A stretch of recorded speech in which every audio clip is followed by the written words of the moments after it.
Olá, amigos do Centro Espírita Irmã Sheila. Um prazer estar aqui com vocês, mesmo que de forma online, de forma da tecnologia.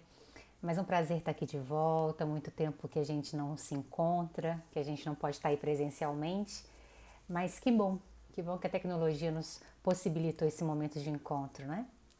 Hoje a gente veio conversar um pouquinho sobre um tema que aparentemente já foi muito falado, já foi muito conversado, que é sobre o Evangelho no lar, culto do Evangelho no lar. E quando a gente ouve esse tema, já ouvimos, já conversamos, já sabemos, mas é sempre muito importante a gente voltar a ele, conversar um pouco mais sobre ele, justamente porque esse é o nosso sustentáculo. O Evangelho no lar vai ser aquela ferramenta, aquela forma que nós temos nas mãos de entrarmos em contato com Deus, de entrarmos em contato com a espiritualidade e de pedirmos essa proteção, essas energias, essas bênçãos para o nosso lar, para aquele grupo da onde fazemos parte. Ou se moramos sozinhos, para aquela casa que nós estamos habitando no momento. Então as pessoas às vezes brincam, né? Nossa, mas tem que rezar no cedo, tem que rezar para começar, tem que rezar para terminar, tem que rezar em casa também. É porque rezar, orar, fazer o evangelho é a forma que nós temos, a ferramenta preciosa que nós temos de estarmos em comunhão com Deus, de estarmos em comunhão com a fonte de água pura, de bebermos dessa água. Então, por que abriríamos mão de uma ferramenta tão preciosa e poderosa? Para a gente começar a conversar, a gente trouxe aqui o livro Jesus no Lar. É um livro do espírito Néio Lúcio, psicografia de Chico Xavier, e a primeira história desse livro, na primeira história do livro Jesus no Lar, vai nos contar sobre o primeiro culto do Evangelho no lar feito na casa de Pedro por Jesus. Então a história começa nos dizendo que Jesus estava reunido à casa de Pedro com as pessoas que ali estavam e o Pedro volta da rua muito irritado, muito nervoso, porque ele tinha ouvido falar mal de Jesus na rua. As pessoas tinham falado mal, tinham chamado ele de charlatão. Então Pedro chegou em casa muito nervoso e, consequentemente, estava muito nervoso com as pessoas da casa, tratando de forma ríspida. Jesus, observando aquela cena, convida todos para sentar numa mesa e começa a conversar com Pedro. Pedro, essa é a pedagogia de Jesus. Ele nos faz perguntas para que a gente, ao responder, comece a internalizar a mensagem. Jesus sempre usa a pergunta primeiro para cativar, para colocar a gente na cena, para colocar a gente no envolvimento do que ele quer nos trazer. Então Jesus começa a perguntar assim para Pedro, já que Pedro é um pescador, né? Pedro, o que faz um pescador quando quer vender a pesca, quando quer vender o produto do seu pescado do dia? Aí o Pedro responde, Senhor, ele separa os melhores peixes, os mais bonitos, os maiores, para que as pessoas ao verem queiram comprar. Aí Jesus diz, pois muito bem. E o que faz o oleiro, Pedro? Ou seja, aquele que lida com barro, que faz os jarros de barro, os potes de barro, né? O que faz o oleiro quando ele quer vender o fruto do seu trabalho, quando ele quer que o trabalho dele seja apreciado? E aí o Pedro responde, Senhor, ele escolhe a melhor terra para fazer o melhor barro, porque se a terra não tiver a consistência precisa, na hora que ele for moldar o barro, o vaso cai, o vaso quebra, não consegue a liga necessária. Então ele escolhe a melhor terra, ele escolhe a melhor forma de fazer, ele tem que colocar o forno numa temperatura certa, senão na hora que ele for colocar o vaso lá para secar vai queimar em vez de secar. Ele tem que preparar tudo isso para poder vender. E Jesus fala, pois bem, Pedro, e o que faz o marceneiro para vender o seu trabalho? O que ele tem que fazer? E aí o Pedro já, meu Deus, por que tanta pergunta, né? Mas aí o Pedro responde, Senhor, ele precisa escolher a melhor madeira, porque se for uma madeira que não é de boa qualidade, na primeira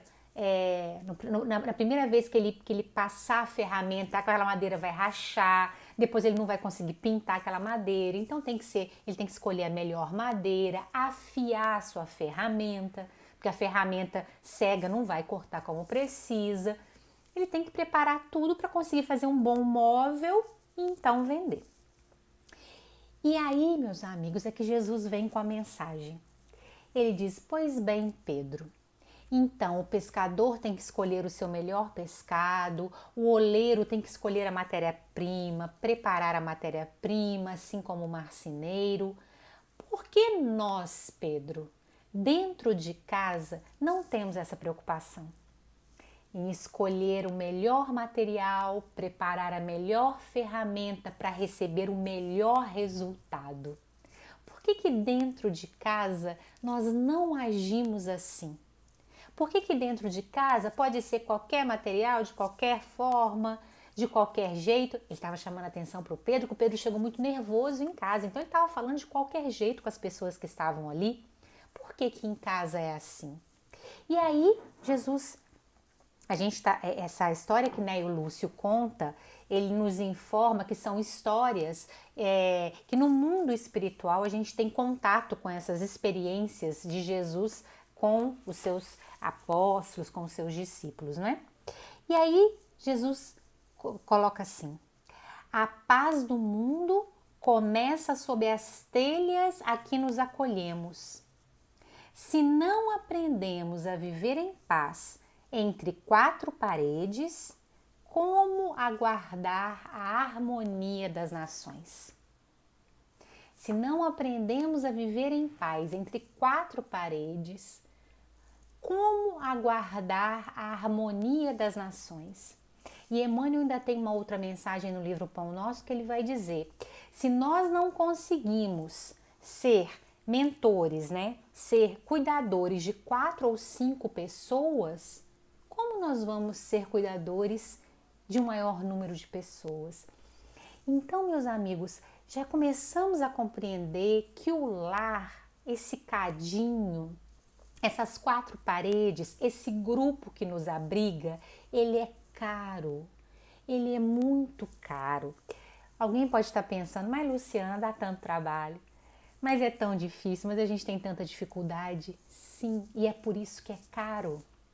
É por isso que é caro, porque esse grupo, essas pessoas, essas paredes que nos abrigam juntos, no mesmo ambiente, nós estamos vendo agora, nesse momento que nós estamos passando de reclusão social, como tem sido difícil esse mesmo ambiente, quantas dificuldades afloraram para as pessoas, porque elas tiveram que conviver mais tempo juntas. Então, esses momentos de estarmos juntos no mesmo ambiente, entre 4 paredes, são preciosos. Não nos será perguntado ao desencarnarmos a nossa profissão, o que fomos na Terra, porque, meus amigos, se somos reencarnacionistas, já tivemos várias profissões. Então, não nos será perguntado qual foi a nossa profissão na Terra, quantas línguas nós falávamos, que tipo de tecnologia a gente usava, nada disso nos será perguntado. Mas nos será perguntado o que nós fizemos daqueles sob os nossos cuidados, daqueles que estiveram ao nosso redor, daqueles que foram nos dados, presenteado, por incrível que pareça, mesmo aquele mais difícil. É por isso que o Evangelho no Lar é essa ferramenta, porque vai ser difícil? Vai. Sim, é um grupo que está ali se restabelecendo. Não é? É um grupo que está ali curando as arestas, se movimentando de forma a se melhorar, o grupo todo, inclusive nós, né? Porque nós não somos os melhores ali, nós estamos no meio desse grupo. Então, essa oportunidade, como ela é bendita, precisa de ferramentas para que ela dê o melhor dela, não é? Não é só o fato de estarmos juntos, mas o fato de fazermos o melhor possível com isso. Então, Jesus questiona o Pedro: por que em casa não precisa ser a melhor ferramenta, o melhor material? Por que dentro de casa pode ser de qualquer jeito? A gente costuma brincar que para dentro de casa a gente toma as coisas no copo de requeijão, né? Reaproveitando o copo de requeijão. Quando tem visita já é um copo mais bonito. É natural nosso que quando tem visita a gente ajeita melhor.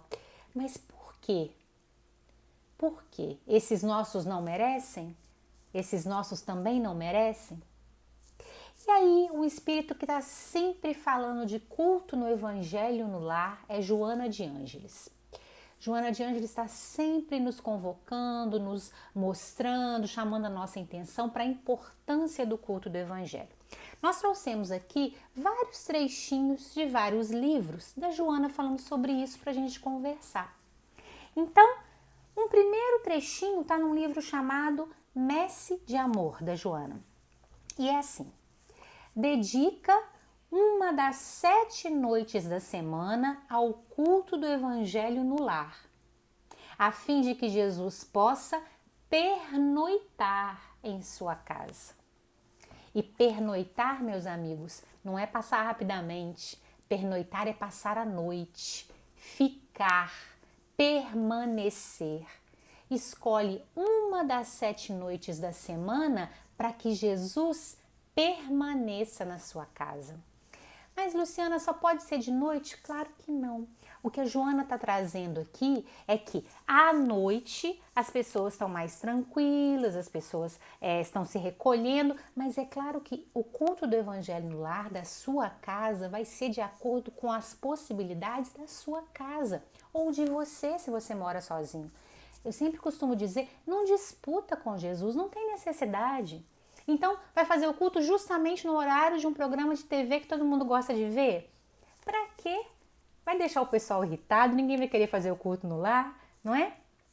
Mas então só estamos todos reunidos de manhã. Tá ótimo, que seja.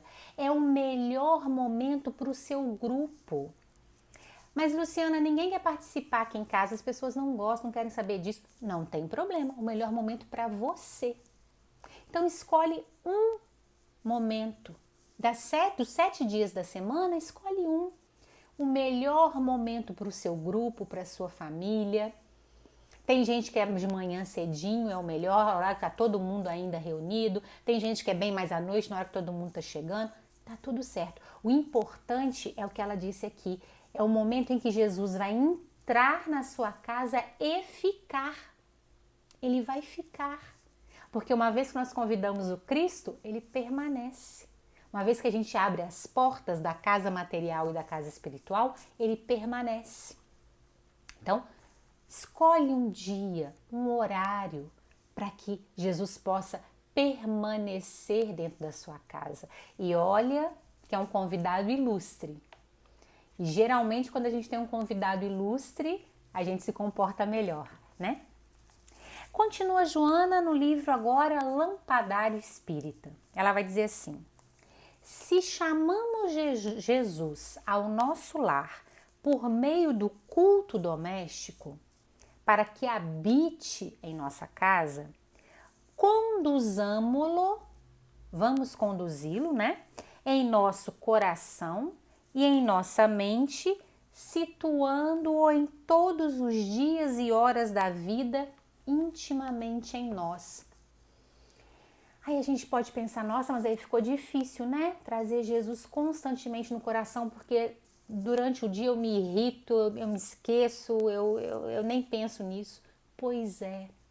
Então o evangelho no lar é musculação.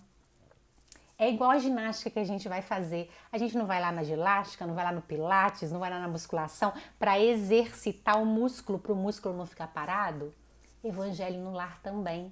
A gente vai exercitar a nossa espiritualidade uma vez por semana e assim a gente vai se acostumando à presença do Cristo.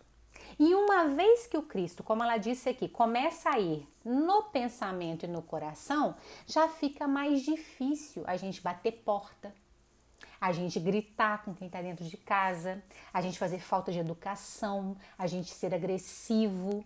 Fica mais difícil porque tem ali um convidado que emana amor, que emana paz, que nos envolve em sua paz. Então é por isso que ao convidar Jesus, ele permanece, não permanece só na casa, começa a permanecer no nosso coração. A gente está fazendo uma ginástica de espiritualização.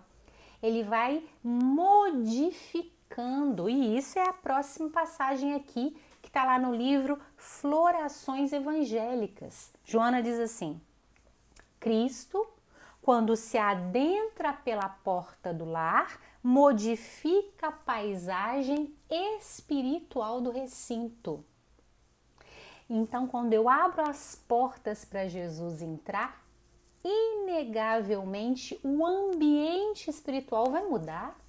Nós temos ali um espírito vibrando em harmonia. Os nossos amigos espirituais encontram melhores condições de nos auxiliar, de nos intuir. Ele modifica o ambiente espiritual da casa.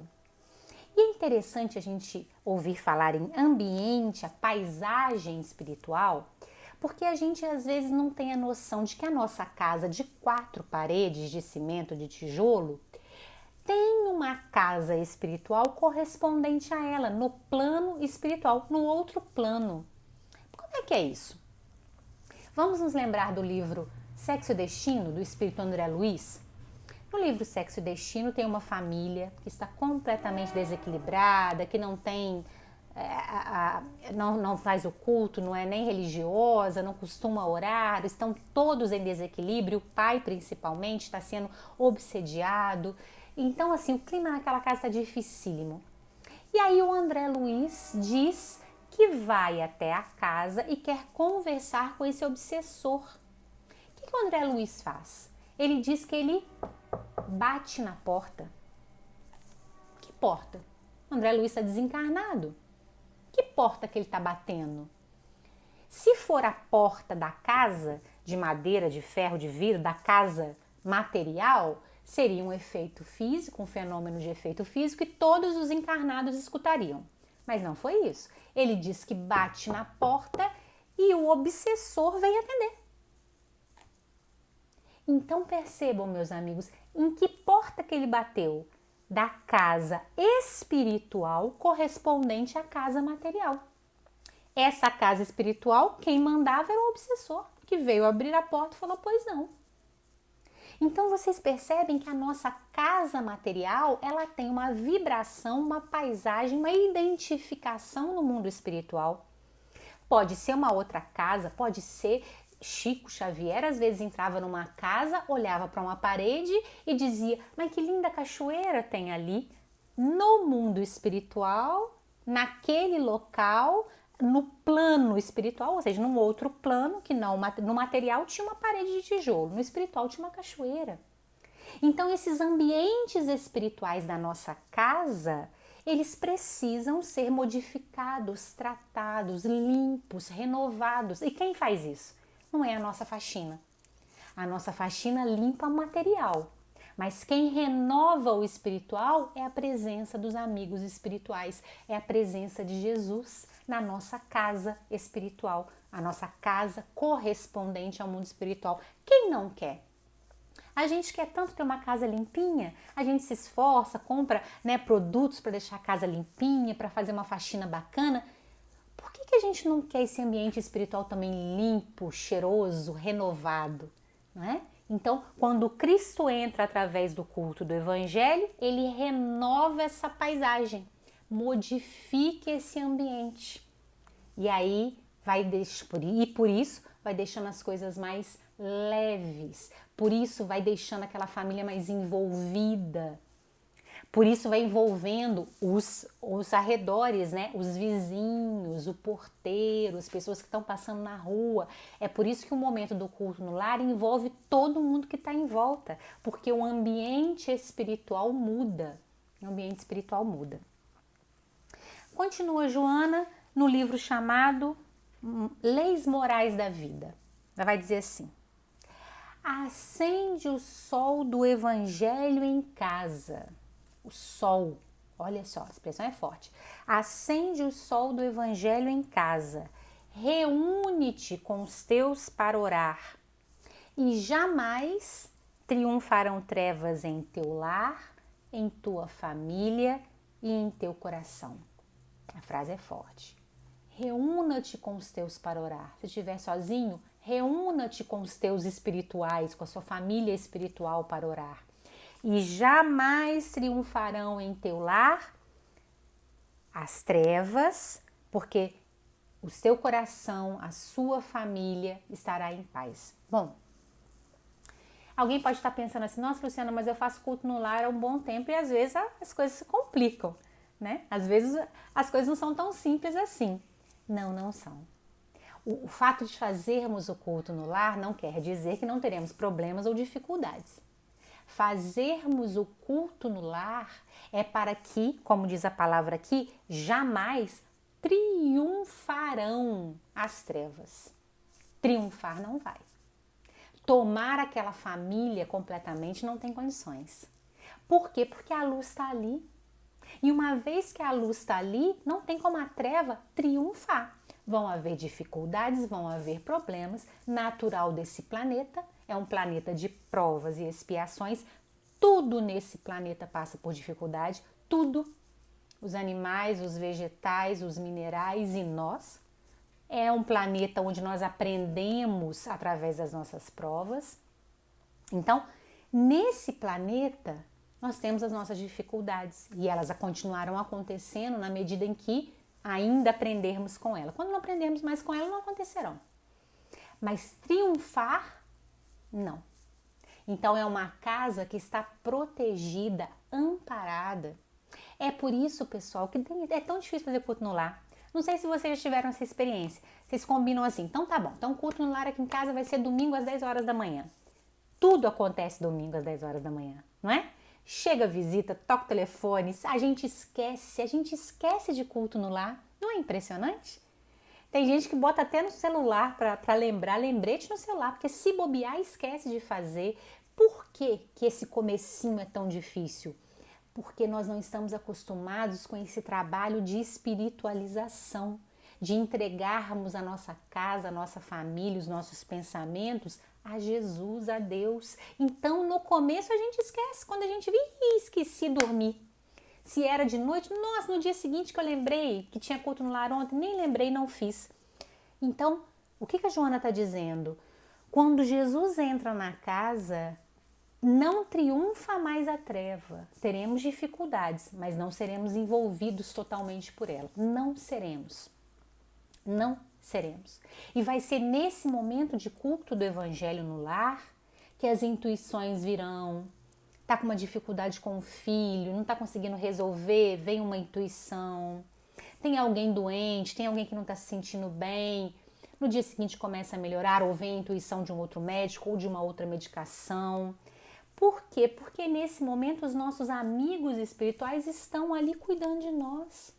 Nesse momento está aberto, a gente abriu as portas da nossa casa para que eles pudessem entrar. Então é um momento de comunhão familiar, um momento de encontro familiar dessa vida, da outra vida. É um momento de encontro. Agora, nesse momento de distanciamento social, a gente pode fazer culto no lar pelo telefone. Chamada de telefone, chamada de vídeo. Podemos? Porque é o momento em que a gente vai se reunir para orar. Então, meus amigos, usemos a tecnologia. Vamos fazer o nosso culto do evangelho no lar online, porque é o momento de encontro. Quantas famílias se reconectaram através agora desse momento? Não fazia, cada uma fazia o seu culto no lar, mas agora todo mundo faz junto. Olha que beleza, né? Bom, então a gente viu que quando Jesus entra no nosso lar, modifica o ambiente espiritual da casa e, consequentemente, modifica o nosso, gotinha por gotinha, devagar e sempre, porque as nossas mudanças não são do dia para a noite. Então a gente vai se habituando a estar com Jesus em casa, vai se habituando a ter aquele momento. Ah, mas Luciana, ninguém fica em silêncio quando eu quero fazer o culto no lar. Vai acontecer muitas dificuldades. O filho adolescente vai querer ouvir som alto, o outro vai querer ver o jogo do futebol. Não tem problema, não. Tem gente que eu já vi fazendo no banheiro o culto no lar, que é o único lugar que estava mais em silencioso. Tá tudo certo. Quando tem uma pessoa disponível, o Cristo está ali. A espiritualidade está ali.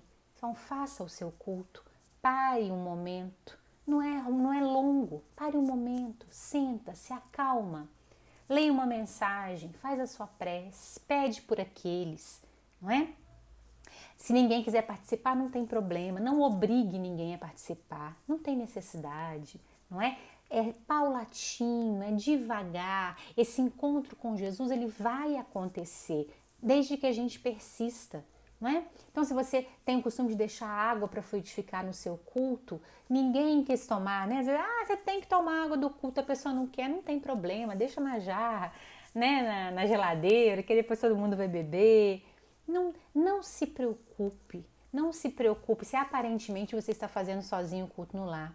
E se ao contrário disso a sua família está participando, que beleza, que coisa maravilhosa. Reúna-se, junte todo mundo, as crianças, os animais.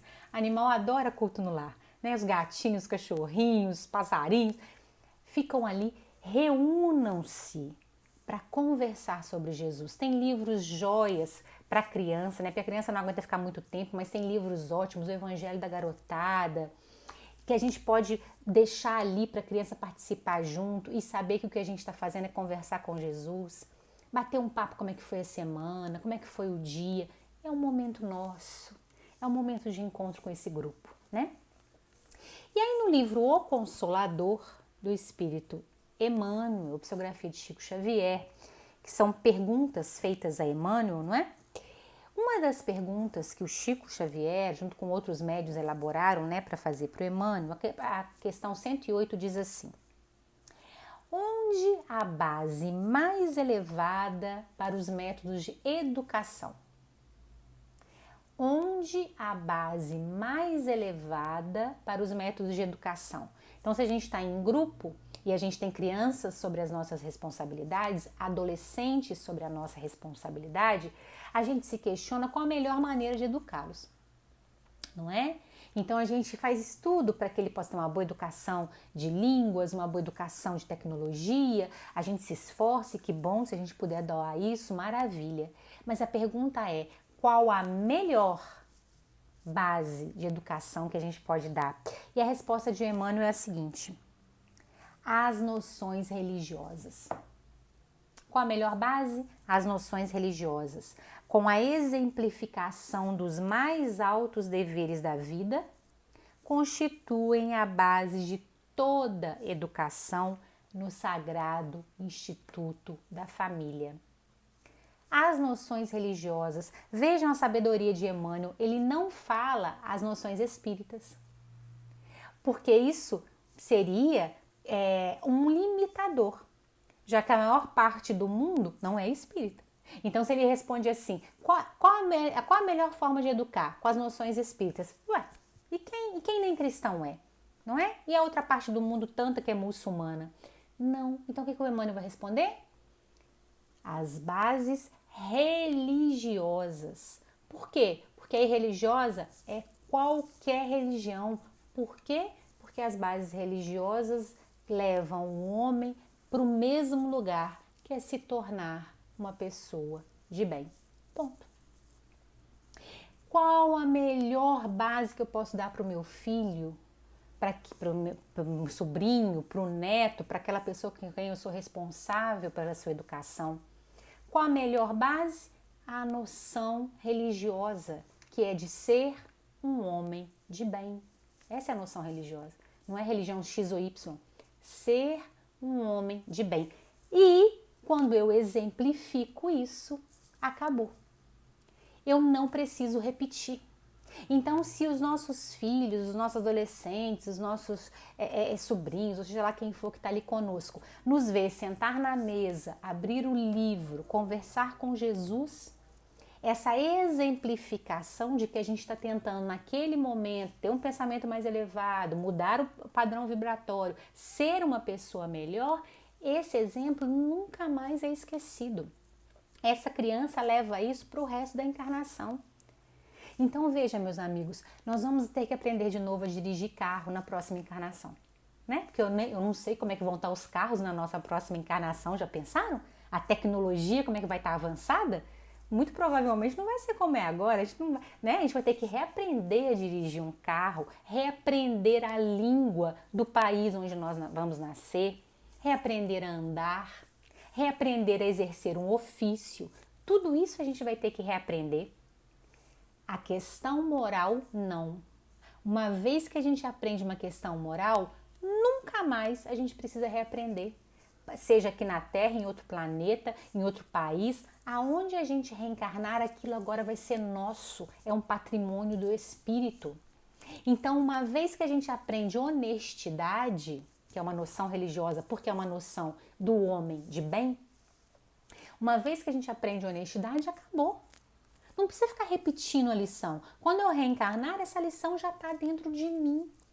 Então, eu costumo brincar, né? Que vira e mexe aparece na televisão alguém que devolveu uma quantia muito grande, achou no aeroporto uma mala com não sei quantos mil e devolve. Toda vez, aí vira uma notícia, né? Vira notícia de jornal, porque parece uma coisa muito absurda. E toda vez que vão perguntar a essa pessoa, toda vez, eu sempre faço questão de ouvir a resposta, porque é toda vez que o repórter pergunta assim, por que você devolveu? A resposta é sempre a mesma, porque não era meu. Toda vez a resposta é essa, porque não era meu. E meus amigos, sempre pessoas que precisam, sempre pessoas com dificuldades, pessoas que estavam passando dificuldade em casa. Uma vez foi um senhor que a esposa estava há anos na fila para conseguir uma operação e não conseguia, e ele devolveu uma mala com 10 mil. E aí a gente vê aquele exemplo e fala, nossa, como é que pode? Porque uma vez que ele aprendeu que não é dele, ele devolve uma mala com 10 mil e devolve 5 centavos. Uma vez que a gente ensina para o nosso filho, volta lá e devolve o troco do picolé porque veio a mais, acabou. Você não precisa ficar reexplicando isso. Então, devolve o troco do picolé e devolve uma mala de 10 mil e devolve um carro, não é seu. Percebe, então, quando o Emmanuel diz noções religiosas, ou seja, noção do homem de bem. Isso, essas bases, nunca mais serão esquecidas. Todo o resto a gente vai ter que reaprender. Todo o resto que a gente aprende nessa vida. Inclusive a andar e a falar na próxima reencarnação. Mas as questões morais, não. Elas são um aprendizado para o resto da eternidade. Então nós estamos educando espíritos para a eternidade, não só para essa encarnação. Né? O culto do Evangelho no lar, o Evangelho no lar nos possibilita ter esses momentos em que um filho chega nervoso da escola porque brigou com um colega e a gente dentro do Evangelho, dentro das palavras de Jesus, chegar até o coração dele. Um outro, o marido que está se distanciando ou que está ficando frio dentro de casa, através do Evangelho de Jesus, a gente consegue chegar, uma mãe, quem daquele grupo ali está precisando de auxílio, através do Evangelho de Jesus, a gente consegue chegar. Então o Evangelho nos possibilita, essa ferramenta que nos possibilita que esse grupo consiga ouvir mensagens que realmente são mensagens que vão transformar o homem de bem para a eternidade. E claro que como nós estamos semeando, pode até ser que não dê frutos nessa, mas dará frutos. Porque são sementes de evangelização. E evangelização é para a eternidade, né? E aí, no livro Espírito e Vida, não é mais essa capinha não, mas a minha capinha é essa, de Joana de Ângeles, ela vai trazer uma mensagem que para nós foi curioso o título, que ela diz assim, Espiritismo no lar. Espiritismo no lar? Porque até agora a gente está falando de Evangelho no lar. Então qualquer pessoa que aceita o Evangelho, que gosta do Evangelho, pode se sentar e abrir a Bíblia e conversar sobre passagens do Evangelho. Então, Evangelho no lar, até agora, ou se é um companheiro que não é cristão, abre o seu livro de devoto, né, de devoção e vai rezar ali com a gente também, problema nenhum. Mas aí ela diz assim, Espiritismo no lar, então tem alguma coisa de diferente. Vamos ver o que é? A Joana diz assim, ali Nessa oportunidade do Evangelho no Lar, ouvidos desencarnados se imantarão aos teus ouvidos e escutarão. Olhos atentos verão pelos olhos da tua família e se nublarão de pranto. Então, por que a Joana chamou de espiritismo no lar a mensagem? É porque quando a gente é espírita, aperta um cadinho mais o garrote, aquele garrote para fazer exame de sangue, né? Aperta um pouquinho mais a nossa responsabilidade, porque então até agora a gente estava dizendo que o Evangelho é uma ferramenta para que nós espiritualizemos o nosso grupo familiar e a nós mesmos. É uma ferramenta para que os encarnados que ali estão possam ser atendidos, possam ser acolhidos pela espiritualidade amiga. Mas aí vem a doutrina espírita e fala, pois bem, muito bem, o Evangelho é para isso mesmo, mas tem mais uma coisa. O Evangelho no lar também é para quem está desencarnado participar. Aí aumentou a nossa responsabilidade, né? Alguém pode estar pensando assim, Luciana, mas quem está desencarnado pode ouvir falar de Jesus em outros lugares, né? Na igreja, no centro mesmo. Acontece, meus amigos, que quando uma casa se reúne para falar de Jesus, tem companheiros desencarnados que estão numa situação de tanto sofrimento ou estão tão materializados que eles não vão a uma igreja, eles não vão ao centro, mas passam perto de uma casa que está fazendo culto no lar, é como se ouvissem, né? Estão falando de Jesus ali, mas não é uma igreja, deixa eu ir lá ver. Que história é essa? Que negócio é esse que eles estão lá falando de evangelho? Sentaram para ler Bíblia e para ler Evangelho segundo o Espiritismo. Então, nesse momento, esse irmão que nós não conhecemos, que estava às vezes perdido ali naquela vizinhança, que acabou de desencarnar ou que está vagando ali, se aproxima daquele grupo, começa a ouvir falar de Jesus, a Joana diz, né? Os olhos começam a se nublar de pranto, porque estão vendo que é uma família conversando, não é ninguém especial, não é uma família conversando sobre Jesus. E aí, nesse momento, ele tem condições de ser atendido. A espiritualidade amiga tem condições de chegar até ele. Ele entrou num ambiente protegido pela espiritualidade, ele vai ser acolhido. Olha que beleza! Então, o Evangelho no lar é caridade com espíritos que a gente nem conhece, mas que estarão ali para ouvir conosco as palavras de Jesus. É por isso que o culto no lar é feito em voz alta. Algumas pessoas falam, não, mas se eu estou fazendo culto no lar sozinho, deixa eu fazer aqui quietinho, só lendo. Tudo bem, né? Se for possível para você. Mas se você puder, fale em voz alta. Por que a leitura em voz alta e a prece em voz alta? Porque esses irmãos necessitados não leem pensamento. Mas eu vi lá que espírito lê pensamento. Não é qualquer espírito que lê pensamento. Quanto mais materializado a gente está, mais material a gente é. Então a gente só escuta o que falar. Quanto mais superior, aí sim, né? Lê pensamento, lê magnetismo, lê tudo. Então esses irmãos estão numa condição que para ouvir a gente falar, a gente tem que falar. E aí eles vão escutando. E aí a gente vai fazendo caridade até com espíritos que a gente nem conhece. Então por que culto no lar é sempre no mesmo dia e sempre na mesma hora? Porque a espiritualidade amiga da nossa família, que sabe que quarta-feira, 9 horas da noite, Luciana faz o culto dela lá na casa dela. A espiritualidade, já sabendo disso, ela tem como, às vezes, direcionar um espírito que está precisando de ajuda para que vá até quarta-feira, 9 horas da noite, ali no meu endereço. Ouvir o que eu vou ler, ouvir o que nós vamos comentar do Evangelho. É por isso que é sempre no mesmo dia, sempre no mesmo horário, porque a espiritualidade que tem esse compromisso, os amigos espirituais de estarem na nossa casa naquela hora e naquele dia, não é? Jesus de entrar na nossa casa naquela hora e naquele dia, e os espíritos que poderão ser atendidos, que poderão ser socorridos, os espíritos amigos sabem aonde levar, que hora e que dia. É por isso que às vezes, quando a gente esquece o culto no lar, puxa vida, né? Às vezes a espiritualidade teve um trabalhão para conseguir que aquele espírito chegasse perto da nossa casa na hora do culto no lar para ouvir alguma coisa, mas naquele dia eu esqueci. Esqueci completamente.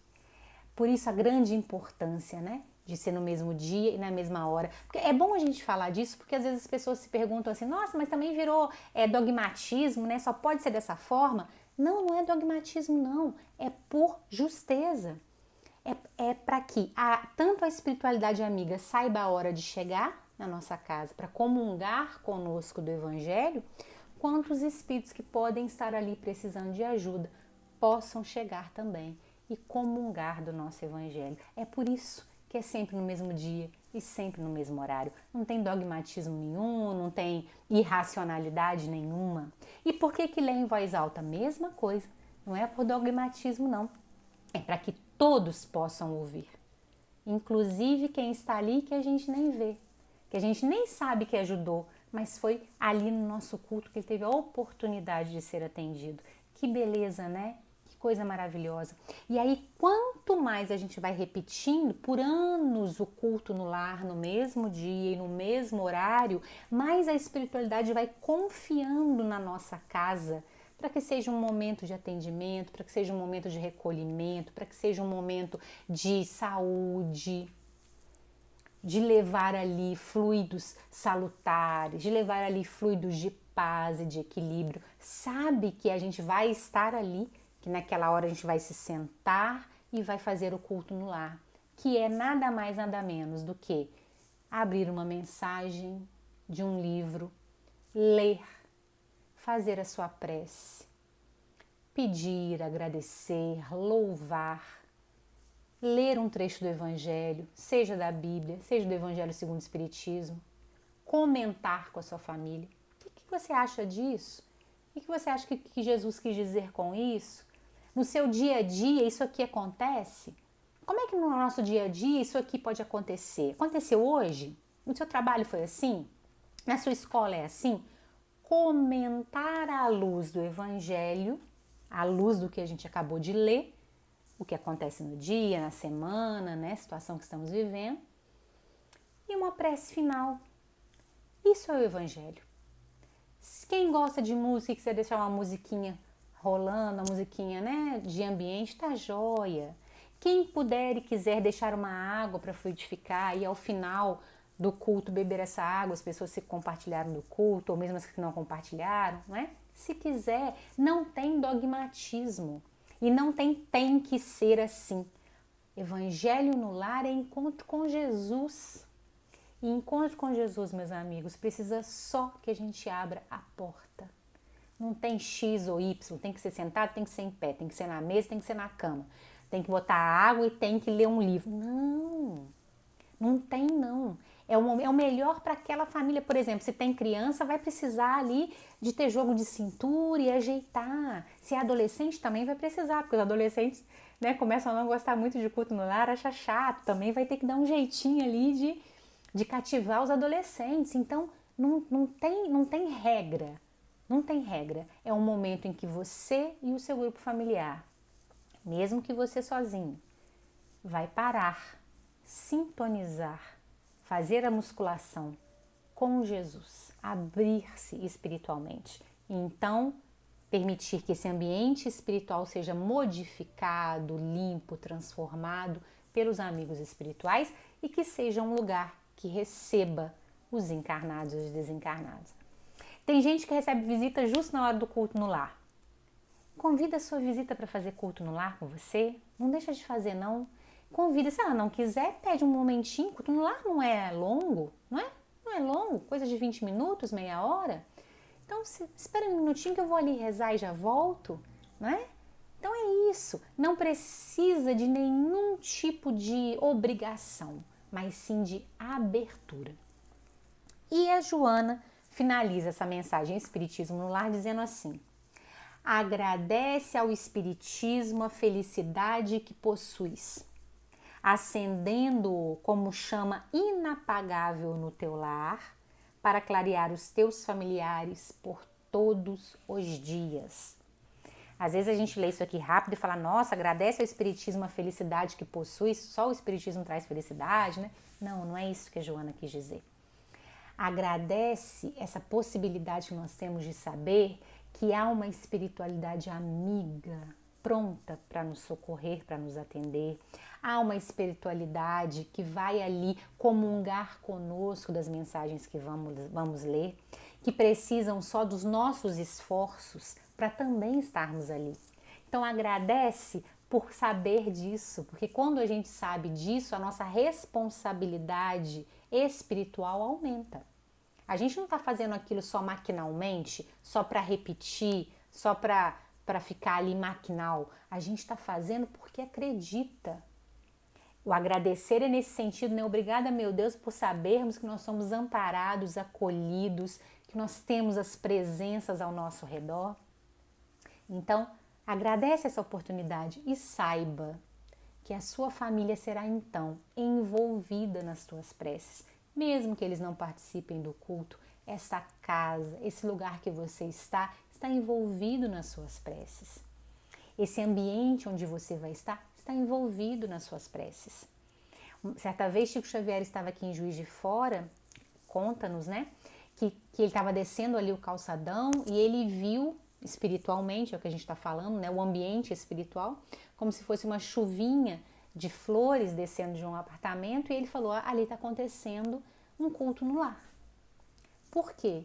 Porque ali estava recebendo, né, essas bênçãos, o Chico visualizou como pétalas de flores, mas é isso, esse recebimento das bênçãos da proteção divina que a sua família passa a receber, que o seu grupo, os vizinhos passam a receber, e o ambiente muda.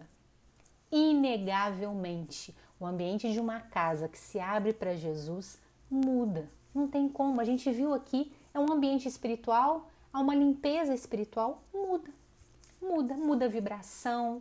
Não é assim quando a gente vai em certos lugares que a gente não se sente bem, porém vai em outros que se sente super bem? É a vibração, é o ambiente espiritual do lugar, né? Então, meus amigos, que nós possamos escolher um dia, um horário para estar fielmente com Jesus. Não precisa de nada demais. É uma leitura, é uma oração, é chamar os seus. Chama, não quiseram vir na primeira e na segunda, não tem problema, continua chamando. Vai chegar um momento em que todos estarão envolvidos, todos estarão atentos a essa vibração e a nossa casa passa a ser um lugar de repouso, de tranquilidade. Não que não haverão dificuldades, mas ali a gente se abastece. É como o poço da Samaria, da mulher samaritana. Ali a gente se abastece de água viva e pura.